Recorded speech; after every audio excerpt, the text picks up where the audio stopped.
की डुगडुगी पूरे भारत में बजती है। देश स्तर की यूपीएससी की परीक्षा, एनआईटी की परीक्षा, आईआईटी की परीक्षा में 20% बच्चे बिहार के होते हैं। उनमें गुणवत्ता कहाँ से आया है? आसमान से टपक के आया है कि इन्हीं शिक्षकों के बल पर? लगता है कि नीतीश सरकार पीछे के दरवाजे से एमएसएल बन के बिहार के मुख्यमंत्री बने हुए हैं। आज तक एक विधायक का चुनाव नहीं जीते और वह आदमी जो शिक्षक है उसको शिक्षक रखने के लिए परीक्षा का आयोजन करने जा रहा है। बिल्कुल संतुष्ट नहीं है सरकार। ये टीचरों को जो बहाली कर रही है, ये अलग अलग एक बना रही है, बांट रही है लोगों को इसमें। हम और समान काम के लिए समान वेतन दे, अगर नहीं देगी तो सरकार के लिए यह बहुत मुश्किल होगा। और यह सरकार जो है वह शिक्षा विरोधी है, शिक्षक विरोधी है। यही उप मुख्यमंत्री तेजस्वी यादव ने कहा था अपने पिछले चुनाव में 2020 में कि हमारी सरकार बनेगी तो हम शिक्षकों को नियोजित शिक्षकों को समान काम के लिए समान वेतन देंगे और राज्यकर्मी का दर्जा देंगे। लेकिन वो सरकार तो कह रही है कि हम गुणवत्तापूर्ण शिक्षा। नीतीश कुमार को शिक्षकों के आंदोलन के सामने झुकना पड़ेगा और नियमावली में संशोधन करना पड़ेगा। राजधानी पटना में बिहार के तमाम शिक्षक मौजूद हैं और शिक्षक सम्मेलन का यहाँ पर आयोजन किया गया है। तमाम ये शिक्षक बिहार के अलग अलग जिला से यहाँ पहुँचे हैं। क्यों ये शिक्षक सम्मेलन का आयोजन किया गया है? हम लोग शिक्षक नियुक्ति नियमावली 2023 के विरोध में हैं। हमें राज्यकर्मी का दर्जा चाहिए। ये तानाशाही रूप से सरकार जो है हम लोग को थोप रही है सिर्फ नियमावली को। लग रहा है कि सरकार आपकी बातों को सुनेगी? बिल्कुल सुनेगी, नहीं सुनेगी तो शिक्षक आंदोलनरत रहेंगे। कहाँ से आए हैं? हम गया से आए हैं, जिला प्रवक्ता हैं TSS BMS के। शिक्षक सम्मेलन क्यों आयोजित की गई है? ये शिक्षकों के मान सम्मान के लिए, शिक्षकों की गरिमा के लिए और गुणवत्तापूर्ण शिक्षण का स्थापना हो, इसके लिए हम सभी शिक्षक प्रयासरत हैं। और शिक्षकों को अपमानित करने का सरकार जो काम करती है, बार बार ये विभिन्न प्रकार के संवर्गों में बांट करके, विभिन्न प्रकार के संवर्ग बना करके एक छत के नीचे शिक्षकों का ये जो विभाजन करने का सरकार काम करती है, उसके खिलाफ में है। हमारा है कि सभी शिक्षकों को बिना शर्त राज्यकर्मी का दर्जा दिया जाए और सभी शिक्षक एक संवर्ग के हो और एक समान गुणवत्तापूर्ण शिक्षण में सहयोग करें सभी मिल करके। ये हमारा विचार है। सरकार जो नया नियमावली ला रही है उससे संतुष्ट नहीं है? एकदम नहीं। बिहार राज्य विद्यालय अध्यापक नियमावली 2023 के खिलाफ में हम लोग यहाँ पर एकजुट हैं और बिहार शिक्षक संघर्ष मोर्चा के बैनर तले हम लोग मांग करते हैं सरकार से कि वे यह नियमावली अविलंब वापस ले और बिना शर्त शिक्षकों को राज्यकर्मी का दर्जा दे और समान काम के लिए समान वेतन दे। अगर नहीं देगी तो सरकार के लिए यह बहुत मुश्किल होगा। और यह सरकार जो है वह शिक्षा विरोधी है, शिक्षक विरोधी है। यही उप मुख्यमंत्री तेजस्वी यादव ने कहा था अपने पिछले चुनाव में 2020 में कि हमारी सरकार बनेगी तो हम शिक्षकों को नियोजित शिक्षकों को समान काम के लिए समान वेतन देंगे और राज्यकर्मी का दर्जा देंगे। लेकिन वो सरकार तो कह रही है कि हम गुणवत्तापूर्ण शिक्षा के लिए शिक्षक की बहाली बीपीएससी के थ्रू कर रहे हैं। नहीं, हम लोग 15 साल 20 साल से पढ़ा रहे हैं। जो उस समय नियमावली थी शिक्षकों की बहाली के लिए, उस बहाली के तहत हम लोग आए हैं। आगे जो बहाली होगी उसके लिए वो नियम बना है, लेकिन हम लोग 15-20 साल से पढ़ा रहे हैं तो हम लोग उसी नियमावली के तहत हम लोग को राज्यकर्मी का दर्जा देना चाहिए। हम लोग बीपीएससी परीक्षा से नहीं डर रहे हैं, लेकिन यह शिक्षक जो है अपनी मनमानी कर रही है और शिक्षकों का शोषण कर रही है। यह एक नया नियमावली बना करके और यह करीब अभी तक 15-17 नियमावली बना चुकी है और आगे भी भविष्य में कुछ हो सकता है कि यह नियमावली बनावे। यह शिक्षकों का शोषण जब तक जारी रहेगा तब तक बिहार का कल्याण नहीं होगा, बिहार की प्रगति नहीं होगी। बिहार का प्रगति शिक्षकों और शिक्षकों द्वारा दिए गए शिक्षा पर ही निर्भर करता है। तो निश्चित तौर पे देखिए इनका कहना है कि जो शिक्षक नियमावली लाई गई है बिहार सरकार के द्वारा उससे ये संतुष्ट नहीं है और इनका कहना है कि गुणवत्तापूर्ण शिक्षा हो, इसके लिए हम लोगों ने महासम्मेलन का यहाँ पर आयोजन किया है। आप लोग पहुँचे हैं, महासम्मेलन का आयोजन किया गया है, सरकार की नीतियों से संतुष्ट नहीं है? नहीं, सरकार के नीति से संतुष्ट नहीं है। बिहार शिक्षक संघर्ष मोर्चा के बैनर तले हम लोग शिक्षक महासम्मेलन कर रहे हैं। इसके माध्यम से सरकार को कहना चाहते हैं कि सभी शिक्षकों को राज्यकर्मी का दर्जा दीजिए। आपने जो नियमावली बनाया है इससे हम लोग संतुष्ट नहीं हैं। शिक्षक महासम्मेलन आखिर क्यों? सरकार जो नया नियमावली ला रही है उससे संतुष्ट नहीं है? बिल्कुल संतुष्ट नहीं है। सरकार ये टीचरों को जो बहाली कर रही है, ये अलग अलग एक बना रही है, बांट रही है लोगों को। इसमें हम लोग का एक ही मांग है, बिना शर्त का राजकर्मी का दर्जा दे। आपको लगता है कि सरकार सुनेगी? बिल्कुल सुनेगी, सरकार को सुनना पड़ेगा, क्योंकि हम लोग शिक्षक लोग सब एक बैनर तले बिहार शिक्षक संघ मोर्चा के तले हुए हैं और सरकार को सुनना पड़ेगा। ये बात सरकार कह रही है कि गुणवत्तापूर्ण शिक्षा हो, इसके लिए हम लोगों ने बीपीएससी के थ्रू बहाली की बात कही है, तो आप लोग इससे डर क्यों रहे हैं? डरना बिल्कुल नहीं है, किसी भी परीक्षा से हम लोग डरते नहीं हैं। हम लोग आज भी जब बहाली हुई है, ट्रेंड हुए हैं और टीसी केंद्रीय के माध्यम से जो परीक्षा होती है, पात्रता होती है, सीटेट देके हम लोग आए हैं और सीटेट किसी भी तरह से गैर कानूनी नहीं है। ये इसके माध्यम से हम लोग आए हैं और पूर्ण तरीके से गुणवत्तापूर्ण शिक्षक दे भी रहे हैं और बार बार शिक्षक को बांटा जा रहा है। इसके लिए नियमावली को संशोधित किया जाना चाहिए और हम लोगों को जांचकर्मी का दर्जा दे। क्या लगता है कि राजधानी पटना में आप लोग उपस्थित हुए हैं, महासम्मेलन का आयोजन किया है, सरकार की नीतियों से खुश नहीं है? नहीं खुश हैं, इसलिए खुश नहीं है कि सरकार अपने ही वादों से मुकरते रही है और शिक्षकों को कई खेमा में बांट करके और शिक्षकों को शोषित करती रही है। हमारे शिक्षक बहुत तरह की परीक्षाएं दे चुके हैं और इसके बाद भी अब फिर सरकार कह रही है कि राजकर्मी के वर्ग में लाने के लिए आपको बीपीएससी की परीक्षा देनी होगी, जो बिल्कुल नैसर्गिक न्याय के विरुद्ध है। बीपीएससी के थ्रू बहाली की बात कर रही है सरकार, क्या लगता है ये सही है या गलत?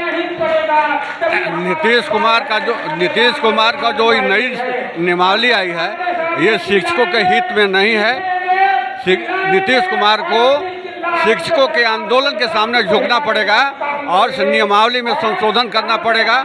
नियोजित जितने भी शिक्षक हैं उनको राजकर्मी का दर्जा देना होगा। ये संकल्प के साथ आज हम लोग आंदोलन का आगाज करेंगे। लेकिन निश्चित तौर पे बिहार के कई जिला से यहाँ पर तमाम शिक्षक मौजूद हैं और इधर माले के विभागों के द्वारा इन लोगों के आंदोलन को समर्थन भी दिया जा रहा है। शिक्षक महासम्मेलन का आयोजन किया गया है और इनका कहना है कि बिहार में जो नया शिक्षक नियमावली लाई गई है, उस नियमावली का हम लोग विरोध कर रहे हैं। सरकार की नीतियों से खुश नहीं है? जी बिल्कुल नहीं। सरकार के द्वारा कभी भी आज तक सरकार के द्वारा आज तक जितनी भी नीतियां बनाई गई हैं उस पर कभी वो अडिग नहीं रही है। चाहे वो 6 का मामला हो, 12 का मामला हो, 20 का मामला हो, 23 का मामला, क्या गारंटी देती है सरकार की 23 के मामले में अडिग रहेगी? उसी कोई गारंटी नहीं। सरकार 6 महीने, 7 महीने, 10 महीने पर नियमावली बदलती रहती है और सरकार के द्वारा जो है कभी भी जो है अपने वादों को पूरा ना करने का हमेशा वो जिद पड़ी रहती है। कभी वो आज तक अपने वादे को पूरा नहीं किए। एक भी वादा पूरा करने का जब वक्त आता है तो फिर नई नियमावली सामने आ जाती है। इसलिए सरकार के नियमावली पे भरोसा नहीं है। क्या लगता है कि सरकार आप लोगों की बातों को सुनेगी, क्योंकि सरकार ने तो फरमान जारी कर दिया है? सुनना पड़ेगा सर, सुनना पड़ेगा। ये जो देख रहे हैं तमाम टीईटी टीचर हैं और बहुत कठिन परीक्षा देकर ये सभी आए हैं, सभी योग्य हैं, लेकिन सरकार नीचा दिखाने के लिए ये नियमावली लाई है। पूर्व में जिस नियमावली के तहत हम लोग सेलेक्ट हुए हैं उसके तहत हम लोग को प्रमोशन चाहिए था, हम लोग का वेतन उन्नयन चाहिए था, ट्रांसफर चाहिए था। बावजूद नया नियमावली लाई है ताकि पूर्व के नियमावली के तहत जो लाभ देना था हम लोग को वो नहीं दे। जी बहाना है सरकार का। देखिए निश्चित तौर पे बिहार के कई जिला से यहाँ लोग आए हुए हैं जो शिक्षक हैं और इनका कहना है कि नई जो नियमावली लाई गई है उससे हम लोग संतुष्ट नहीं हैं। नई नियमावली लाई गई है, आप लोग उससे असंतुष्ट हैं? बिल्कुल असंतुष्ट हैं। क्यों? इसलिए असंतुष्ट हैं कि हमारे मुख्यमंत्री जी क्या जनता से मुख्यमंत्री बनने का जनमत लेके आए थे क्या? पीछे के दरवाजे से एमएसएल बन के बिहार के मुख्यमंत्री बने हुए हैं। आज तक एक विधायक का चुनाव नहीं जीते और वह आदमी जो शिक्षक है उसको शिक्षक रखने के लिए परीक्षा का आयोजन करने जा रहा है, जो बिल्कुल गलत तरीका है, संवैधानिक तरीके से हट। सरकार कह रही है कि गुणवत्तापूर्ण शिक्षक की बहाली हो, इसलिए बीपीएससी के थ्रू हम लोगों ने एग्जाम कंडक्ट करवाएंगे, तो क्या गलत क्या है? बिल्कुल 2005 से मुख्यमंत्री हैं, क्या उस समय उनको गुणवत्ता पता नहीं चला?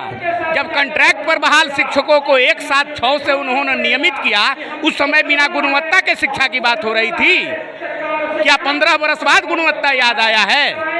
और गुणवत्ता नहीं है तो हर साल 14 लाख बच्चे मैट्रिक, 14 लाख बच्चे इंटर की परीक्षा किस गुणवत्ता के आधार पर पास करते हैं, जिनकी डुगडुगी पूरे भारत में बजती है। देश स्तर की यूपीएससी की परीक्षा, एनआईटी की परीक्षा, आईआईटी की परीक्षा में 20% बच्चे बिहार के होते हैं। उनमें गुणवत्ता कहाँ से आया है? आसमान से टपक के आया है कि इन्हीं शिक्षकों के बल पर? लगता है कि नीतीश सरकार आप लोगों की बात सुनेगी क्योंकि फरमान जारी कर दिया गया है। सुनना चाहिए बिल्कुल। अगर अभी से भी सद्बुद्धि खुले, आज बुद्ध पूर्णिमा के दिन उन्हें ज्ञान की प्राप्ति हो तो उनकी आंखें खुल जानी चाहिए। शिक्षक सम्मेलन में आए हैं, लगता है कि बातें सुनी जाएगी? जी, शिक्षक महासम्मेलन में आए हैं, लगता है कि बातें सुनी जाएगी? बिल्कुल सुनी जाएगी। क्यों असंतुष्ट हैं? मैं इस अध्यापक नियमावली के विरोध में हूँ। असंतुष्टि का कारण है कि ये महागठबंधन की जब जो है अपना मैनिफेस्टो में ये बोले थे कि उनकी सरकार आएगी तो समान काम का समान वेतन देंगे, राज्यकर्मी का दर्जा देंगे, और इस वादे से वो मुकर रहे हैं और नियमावली बनाए हैं। नियमावली में उन्होंने प्रावधान किया कि बीपीएससी से हम परीक्षा लेंगे। पहले से ही सभी शिक्षक दस्ता पास हैं, टेट परीक्षा, स्टेट परीक्षा सब पास हैं, फिर तीसरा परीक्षा लाभ देना बीपीएससी का, ये कहाँ तक उचित है? तो निश्चित तौर पर समान वेतन समान काम को लेकर ये लोग राजधानी पटना पहुंची हैं। शिक्षक महासम्मेलन सरकार की नीतियों से असंतुष्ट हैं, क्यों? बिल्कुल असंतुष्ट हैं। वो शिक्षकों को अलग करने की कोशिश कर रहे हैं। वो चाहते हैं बच्चों का सर्वांगीण विकास हो, लेकिन जब शिक्षकों के सम्मान की बात होती है तो वो पीछे हटने लगती है। तो क्या इससे क्या बच्चों का सर्वांगीण विकास होगा? क्या आपको ऐसा लगता है? जब शिक्षकों को अलग किया जाएगा और अलग अलग संवर्ग में बांटा जाएगा तो बच्चों का सर्वांगीण विकास होना असंभव है। लगता है कि सरकार आप लोगों की बातों को सुनेगी क्योंकि फरमान जारी कर दिया गया है। सुनना ही पड़ेगा, सुनना ही पड़ेगा, क्योंकि सब हमारी मांग जायज़ है। हम आज 8 साल से, 10 साल से और 20 साल से जो विद्यालयों को पढ़ा रहे हैं, आप खुद ही कह रहे हैं कि बच्चों की उपस्थिति बढ़ी है, शिक्षा व्यवस्था सुधरी है। कैसे सुधरी? किनके दम पे आपने शिक्षा व्यवस्था सुधारी? और जब हमें संतुष्ट करने की बारी आती है तो आप रोना रोते हैं कि नहीं हमारे पास पैसे नहीं है, वेतनमान हम नहीं दे सकते। 75 तरह के शिक्षक आपने बहाल किए, उनकी योग्यता आपने हर तरीके से जांची परखी, उसके बाद आपने उनको नियुक्त किया, और आज आप कह रहे हैं कि नहीं आप फिर से एक नई परीक्षा दीजिए। नई परीक्षा देने के बाद भी कौन सा वेतनमान दे रहे हैं? पुराना वेतनमान तो दे नहीं रहे हैं। तो जब इसी वेतनमान पे हम नियुक्त हुए हैं और हमें अगर नया वेतनमान मिलेगा तो हम बीपीएससी की परीक्षा क्यों दें? सरकार ने कहा है कि गुणवत्तापूर्ण शिक्षा के लिए बीपीएससी के थ्रू बहाली की जाएगी, तो इसमें आपत्ति क्या है? बहाली कीजिए ना, नई बहाली कीजिए। पुराने शिक्षकों से फिर से एग्जाम लेने के क्या मतलब है? आप जो क्राइटेरिया फिक्स किए थे, जो भी एग्जाम्स, जो भी आरटीई एक्ट के तहत जो भी एलिजिबिलिटी क्राइटेरिया थी, उसको फुलफिल करके आए शिक्षक। ऑलरेडी 15 से 20 साल तक पढ़ा रहे थे। एक पूरा बैच 20 ईयर्स में 2 बैच निकल जाता है अगर क्लास 1 से देखें तो 2 बैचेस निकल चुके हैं। इतने सारे एग्जाम्स हो चुके हैं, बच्चे क्वालिफाई कर रहे हैं, तो आखिर उन्हीं टीचर्स की बदौलत ना। अगर आपके पास डेटा आ रहा है, लिटरेसी रेट बढ़ रहा है, बच्चों का नामांकन बढ़ रहा है, तो किनके बदौलत? जो पहले से टीचर्स हैं। आपको बहाली लेनी है बीपीएससी के थ्रू तो आप शौक से लीजिए, लेकिन पुराने शिक्षकों को क्यों इन्वॉल्व करें जो ऑलरेडी आपको अपनी लॉयल्टी दिखा चुके हैं, अपनी योग्यता सिद्ध कर चुके हैं? उनसे आप दोबारा योग्यता सिद्ध करने की बात कर रहे हैं, ये तो कहीं से जायज़ नहीं है। बिल्कुल निश्चित तौर पे बिहार के तमाम जगहों से ये शिक्षक यहाँ पहुँचे हैं और इनका कहना है कि नई जो नियमावली लाई गई है उसका हम लोग विरोध करते हैं। समान वेतन समान काम होना चाहिए, साथ ही गुणवत्तापूर्ण शिक्षा हो, इसके लिए हम लोग तत्पर हैं। अब देखना दिलचस्प रहता है कि नीतीश सरकार क्या पुनर्विचार करती है अपने फैसले पर या अपने फैसले पर तटस्थ रहती है। विश्वजीत आनंद, फर्स्ट बिहार, पटना। ये लो मुंह मीठा करो, आज मैंने अपना जॉब छोड़ दिया, अब हम पूर्णिया वापस जाएंगे। जॉब छोड़ दिया है? मतलब ये घर कैसे चलेगा? हम करेंगे क्या? और माँ बाबूजी क्या बोलेंगे? इसलिए मैं एक और मिठाई का डब्बा लाया, अपने बिजनेस के लिए लोन अप्रूव हो गया। अरे लोन अप्रूव हो गया वो तो ठीक है, लेकिन पूर्णिया में हम रहेंगे कहाँ? अपना घर भी तो नहीं है वहाँ। इसलिए तो एक और मिठाई का डब्बा अलग से लाया हूँ। हमने पूर्णिया में घर ले लिया है, पूर्णिया के ई होम्स पैनोरमा में। पूर्णिया में पैनोरमा ग्रुप लेकर आए हैं ई होम्स पैनोरमा। बड़ा घर, आलीशान जिंदगी और अत्याधुनिक सुविधाओं के संग। अरे अब क्यों मुंह मीठा करवा रही हो? क्योंकि हम घर वापसी जो कर रहे हैं। घर वापसी की खुशी पूर्णिया में ई होम्स पैनोरामा के संग। E Homes Panorama, luxurious lifestyle redefined.